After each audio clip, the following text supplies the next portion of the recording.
Recently, I've been watching this little C-drama called Pursuit of Jade. You may have heard of it. It is this fantasy romance Chinese drama that came out earlier this year and was recommended to me by all the C-drama watchers in my life. Personally, I have seen a few C-drama and I have to say, I don't think I'm one of the target audience. It's just not really for me. But at the same time, I was promised that Pursuit of Jade was supposed to be one of the best. So naturally, I have to see what all the hype's about. This show is 40 episodes long. I'm currently on episode 31, and when I first started, I didn't plan to make any video on it, but it turned out that I have a lot to say about the show. So in this video, we will be going through episode 1 to 10 and my thoughts on them. So in episode 1, we open with Fan Changyu, our main girl, who is a butcher, possesses inhuman strength, and a beautiful face. How did I learn all those things? The show straight up just had some neighbors gossiping about her and told us, the audience, everything we needed to know about this character. But I wouldn't say this scene qualified as one of those Taodong show moments, because technically we were shown her incapacitating a pig, which even 4 men couldn't do, and we were also shown her face, and she is, in fact, disgustingly beautiful. And speaking of the neighbors gossiping about her, we were also introduced to one of the first antagonists, except I don't really think antagonist is the best word for a character like this, because she kind of just talks shit, but it also seemed like the neighbors don't really like her, which kind of makes her an inconvenience at best. We also learned that Fan Changyu is a very good person. It's just that she unfortunately has a tough life. And I know that because they had this girl who says, wow, what a great person. Too bad she has a tough life. And I think this is a good time to talk about how, based on my very few experience with C-drama, this seems like a trope where the character would just straight up tell you what to feel. These shows kind of like to treat you as a dumb person who can't think. So from here on, we will address these dialogues as dialogues for dumb babies, DFDB for short. And after the DFDB, we were introduced to our main guy. But this establishing scene is such a wonder to me, because I just can't imagine the writers were like, we're gonna introduce this main character to our romance show, the character who we need all our female audience, maybe even some male audience to fall in love with. And the establishing scene for him is just, he was buried in the snow, his almost dead body tripped our main girl, and our main girl ate shit in the snow and was like, oh my god, here's a person who's dying. And that's how they met, which is just so funny to me. And then this scene was so confusing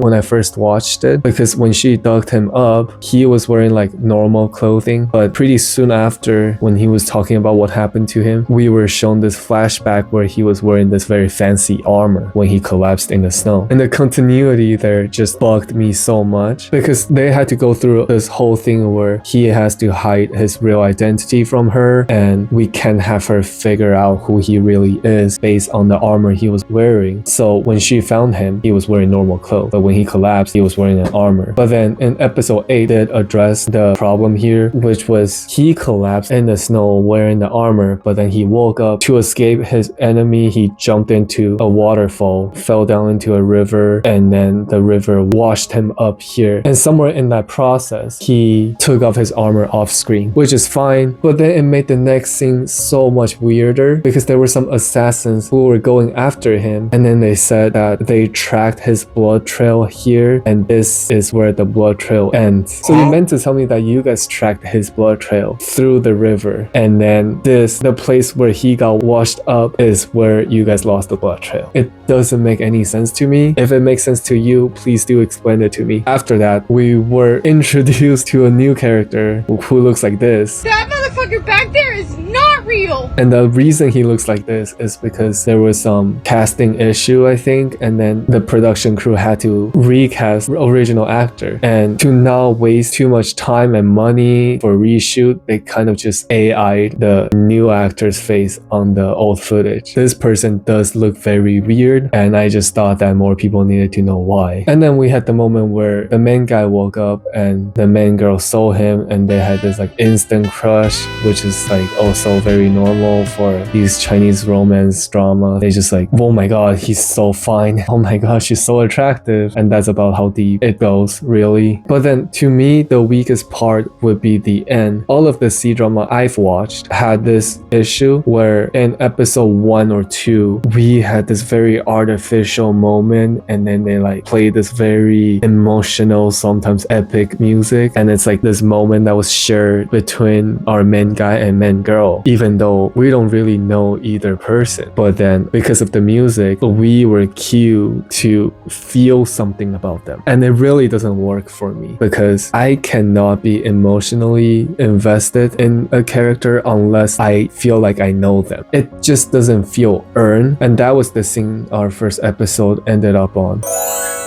So nothing really happened in the beginning of episode 2 until about the 15-minute mark, where we were introduced to the best character, who along with him introduced us to the first conflict of the show, which was that Fan Changyu's uncle and aunt were trying to steal her house with the technicality of the law. And this was also where we were taught that Fan Changyu is a great fighter because she took on all 4 of them at once by herself. And after that fight scene, we got our second DFDB, where the uncle got the good cop of the town and said, I knew you would be the person to call because even though Fan Changyu's father has been dead, you guys were tight and you would protect her at all costs. And the cop was like, yes, of course I would protect her, but this first conflict about the house is just the beginning. So at this point, I was like, okay, let's see how our main characters come up with a plan and slowly figure out a solution to solve this conflict. But then immediately after, the good cop just like, hey, I have a solution for you guys. Here's what you need to do. And then they told Fan Changyu the plan, which was that she will have to get married to a man. With that, they would be able to keep the house. So then they had the scene where Fan Changyu went up to the main guy, and then reasonably, because he's a total stranger to her, she doesn't know how to bring this up to him. So then at this point, I was like, that's very understandable. So we'll probably get to see them get to know each other. And then I want to see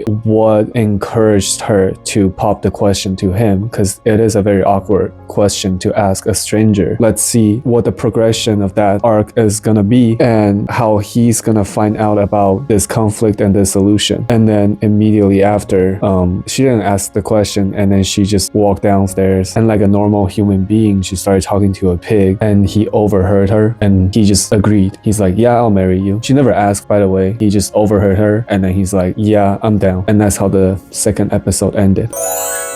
In episode 3, following the end of episode 2, Fan Changyu is out trying to arrange the wedding, and she was talking to her friend. Someone in the episode mentioned the death of Marquis of Wu'an, which was a new title we were introduced to show that this Marquis of Wu'an is a controversial character. They just had 2 people on the street and started fighting over whether he's a good person or a bad person. And then we were introduced to who seems like the main villain, or at least one of the main villains of the show. And then when we got back to Fan Changyu, without any lead up, we just saw her being in the snow fighting a CGI monster. The purpose of the scene is just so they can introduce the second male lead, who I don't even know if it's a second male lead. I'm on episode 31 right now, and it really doesn't seem like he matters that much. So I don't even know why we need this character, to be honest. So retroactively speaking, this scene is completely pointless so far. I could be wrong once I get closer to the finale of the show. From this scene to the next scene, we get to see one of the weirdest transitions ever, and I don't think it works, but I was entertained. So episode 1 and 2 were pretty flat, but they didn't really do anything too bad. They were just at worst boring. But then episode 3 is when things started getting a little stupid, because they have this scene where the best character showed up, and him and his goon showed up to Fan Changyu's house while she was away, and they were trying to steal Fan Changyu's house deed. And the first thing they did when they got in the house was to check if there's anyone home. And at that moment, our main guy was home. And instead of coming out and say something like, hey, how can I help you guys? He just hid, which to me, it really didn't make any sense, because like you clearly saw that they don't want anyone to be home before they commit their crime. But then instead of letting the thieves know there's someone home, you hid. And then he had this internal thought where he was like, there's nothing really valuable at home, so they can't really steal anything here. does. And that's the reason why he doesn't want to come out and cause a scene. But then 20 seconds later, one of the goons got really close to him and he broke a chopstick, insinuating that if this goon gets too close, he is going to murder him. And I was like, is that your idea of not causing a scene? Just like do a homicide real quick? Maybe I'm wrong, but like I feel like if you had just come out and say, hey guys, I'm here, that would probably be the solution if not causing a scene is your goal. Instead, he hid until they basically tear the place apart, and right before they left, he just comes out and be like, guys, leave that. And I was just like, what? Like, why did you wait so long to come and stop them? Like, they gave a reason that doesn't make any sense. This show has so many people just making illogical decisions, but yeah, that's how episode 3 ended. Episode 4 opened with all the neighbors coming over to help fight off my favorite character and his goons to protect the deed. And after that, we had the scene where Fan Changyu is patching up Yan Zhen, and she figured out that he helped fight off the goons even though he was really injured. And they shared this moment where she felt really touched that he stepped in to stop a fight, which I thought was completely preventable if he was a little smarter.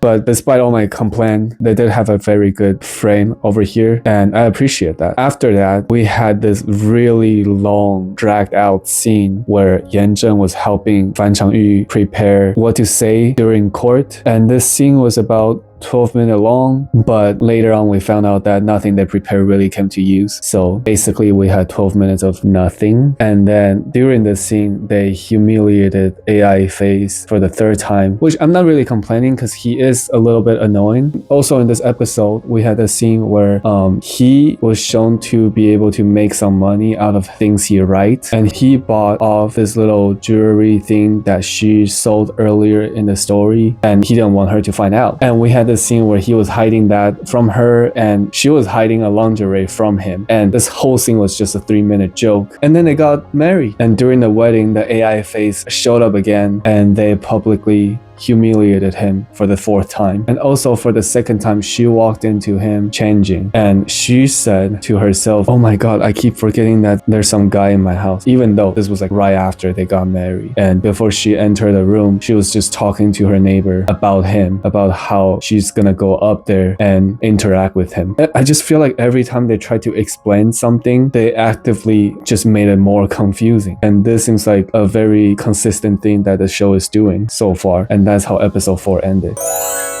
Episode 5 began with Fan Changyu and Yan Zhen being in the room after the wedding, and they found out that their neighbors who were in on the plan and are aware that this is a fake wedding were trying to be nosy about whether they get intimate or not. So for some reason, they felt the need to fake an intimate scene to convince them that this is a real marriage, even though they were the one who told Fan Changyu that she needs this fake marriage to keep the house. So they used the shadow to trick the neighbors who are peeking into thinking that they were doing their husband and wife thing in the room. And it's like those scenes that are supposed to make you blush. But then 15 minutes later, Fan Changyu kind of just walked out there and kicked them out. So like if kicking them out was an option, logically, why did they need to fake that scene with the shadow for them to see? So that was another scene that didn't make any sense to me. And then we cut to inconvenient characters being all annoying again. But then Yan Zhen stepped in, publicly humiliated AI Face and his mom for I don't even know how many times it has been at this point. And then we had the scene where Yan Zhen showed Fan Changyu that, hey, I got your jewelry back as a surprise. And what doesn't make sense to me is that he lied to her about having an income, even though this income has nothing to do with his past life. He's just making money with his handwriting. So I don't really know why he had to lie to her about this, because if he truly wants to keep the truth from her, why did he tell the neighbor earlier? That doesn't make any sense. So episode 6 was the second episode where the first 15 minutes really didn't matter much. And typically, I don't think I'm the person to dislike slow-paced scenes that just serve to explore the background of the character. But 15 minutes, that's almost 50% of the episode. And what they did with it really doesn't justify that amount of time, even though they did touch a little bit on Yan Zhen's background. But it's just like so gently touched on the surface face. I can't stress how disappointing the pacing is in some of these episodes, but I'm happy to say that after 15 minutes, we get to see my favorite character again. And seeing him again here really just reminded me why episode 5 was so boring to me, and no one else on the show really brings any life to any scene that we're in. And then, of course, this show had to like give him another sad story where he used to be a good guy, and then he has this old grandmom who holds such high hope for him, and at the same time very disappointed by him, and now is very proud of him again. And I have to say, using old relative you have to take care of is such a cheap way to redeem any character. And then after that, the episode closed on the court scene that our main characters were preparing for, but it was interrupted by the shocking news that Fan Changyu's uncle, who was trying to steal her house, actually got murdered. Now we're on episode 7. We picked up where we left off from episode 6. They were in court and they found out that the uncle was murdered. And then they were like trying to find Yan Zhen. And just like the scene where Fan Changyu was fighting the CGI monster from episode 3, Yan Zhen and Fan Changyu's little sister were being chased by some assassins with absolutely no lead up, no explanation. And Fan Changyu found them in the forest with nothing but luck. She escaped with the sister, and after the two girls left, he was like, oh, it's good that they left. Now I can actually fight with no restraint. Right after he said that, he got his ass handed to him, and right before he got killed, Fan Changyu came back to save his ass. So like I've mentioned before, it's again this thing this show does where they let you hear something and then they show you something else. And then after that, we had this scene where they were at home. Fan Changyu fell asleep on the table, and Yan Zhen was like, do you want to come over here to the bed and lay next to me, because it is warmer here? And this is supposed to be one of those like really romantic scenes, except the very next scene we were shown that he just left the windows open and it was actually snowing out there. Are you stupid or something? And I get it, like snowy background makes a very romantic scene, but you can't say like get here because it's cold over there and it's warm over here, but over here is where we have snowy weather right outside and the windows are completely open. That doesn't make any sense. Why would she be warmer next to the open window if it's snowing out there? I don't get it. I don't get why this show does. I don't understand. Like, does the show not think that the viewers use their brain at all? At this point, it's not really surprising how much time we spend on jokes. Episode 8 opened with a 5-minute long joke where Yan Zhen's best friend is just trying to guess how Fan Changyu will be a very unattractive woman, just so 5 minutes later he could meet Fan Changyu and be like, oh, what a relief, she's not ugly. And I think this is a good time to talk about how, based on all the C-drama I've seen so far, our main girl would always have a supportive friend who is either rich or just has a very high status. And since this show follows most of the C-drama tropes, it is no exception to this one. And this is the episode we're introduced to Fan Changyu's girl best friend, who is the owner of a big restaurant in town and really admires Fan Changyu's cooking skill. And to show us that this girl best friend is also a very independent woman, we have a scene where she tortured a very annoying guy. That is illegal, but in this universe, laws are kind of treated as a joke. And then the episode ended with two women plotting to get a man to fuck one of them so he wouldn't leave her. This show is so weird. So after that scene, we were brought to episode 9, and in the beginning of the episode, we had another scene where they were trying to trick the neighbors into thinking they're being all intimate again, except this time, they actually kissed because they now have feelings for each other after all the preventable artificial drama they have been through together. This scene was pretty cute, but it's just that the drama and the story so far have been so silly that I just couldn't get into it. And then the scene was interrupted by some assassins, and Yan Zhen was actually able to capture one, but these assassins are so well trained, right? So this particular assassin, after getting captured, he killed himself, but not before telling Yan Zhen some hint to their plan.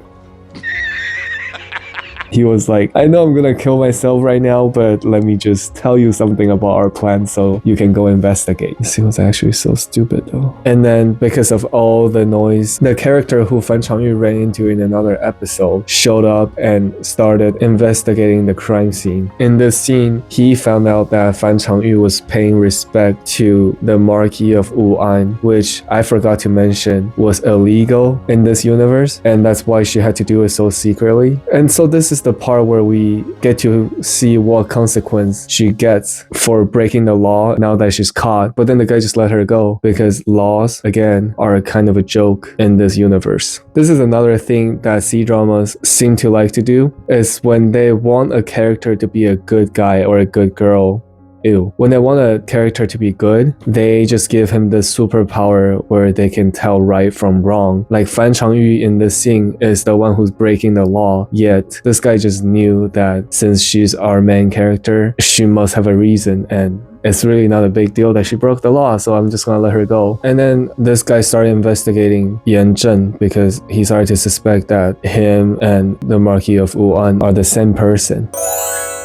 Finally, we are now in episode 10, and in typical Pursuit of Jade fashion, you can really skip the first 15 minutes without missing anything. After 15 minutes, we learned a little bit about Yan Zhen's past, and then we checked in with our main villain in the palace, and the show revealed that the main villain and Yan Zhen had some personal relationship going on. This is just another common trope that you can see in a lot of C-drama. So here are my thoughts about Pursuit of Jade up to this point. I'm not gonna spoil the bigger story, but I will say this: these 10 episodes barely have anything to do with the rest of the story. Rewatching these episodes really felt like I'm watching a completely different show. Sometimes that's a good thing, but in Pursuit of Jade, these first 10 episodes were filled with characters flirting and making illogical decisions. And every time they try to explain something, they actively make it more confusing. And I didn't notice this the first time watching it, but rewatching it, I realized that the first 15 minutes of so many episodes were completely pointless, and they don't dive into the main story of the episode until after that, after the halfway point. Because even though these are 40-minute episodes, if you take out the long-ass intro and the long-ass outro, you really get like about 30 minutes of content. This show has serious pacing issue, whether we're talking about individual episode or the show as a whole. And even though we have this visually beautiful scene to look at, a lot of these shots really don't have any personality. And considering the romance, I know this show is successful and acclaimed, so clearly I'm aware that whatever they're doing works for most people. But these romantic scenes and all the drama, all the hardship our main characters have been through together, if you just spend some time to think about it, so many little conflicts were preventable. And they only happen because the characters just made decisions that cannot be explained by logic. But then the show, instead of ignoring that, they try so hard to give an explanation. They really try so hard to put logic behind something that had no logic in. And also, like I've mentioned before, the show has serious DFDB issue like many other C-dramas do. So far, I really don't understand why this show is held in such high regard by so many people, because based on the few other C-drama I've seen, this show follows so many tropes. Like the main girl is usually an orphan, the main guy usually a very successful person in life. He is often either the best fighter in the country or the smartest person in the country, if not both. And at the same time, the main guy usually has a deep personal relationship with our main villain, and the main girl would be given a supportive, high status, competent female friend. Except this show, spoiler alert, she will end up with 2 instead of 1. I'm not saying that tropes are bad. Like, tropes are tropes for a reason. Tropes are tropes because they work. So I don't mind when movies or show just recycle tropes and cliche or whatever, but they only work if you use them correctly. And in this show, I feel like they don't use these tropes any better than other C-drama. So my confusion lies in that I don't understand why so many people think Pursuit of Jade is so much better than other existing C-drama. Like I said before, I don't think C-drama is for me, but I was told that Pursuit of Jade is so much better. And so far, I just don't understand why people think that. So clearly, I'm missing something here. And I think it would be nice if someone can just explain to me why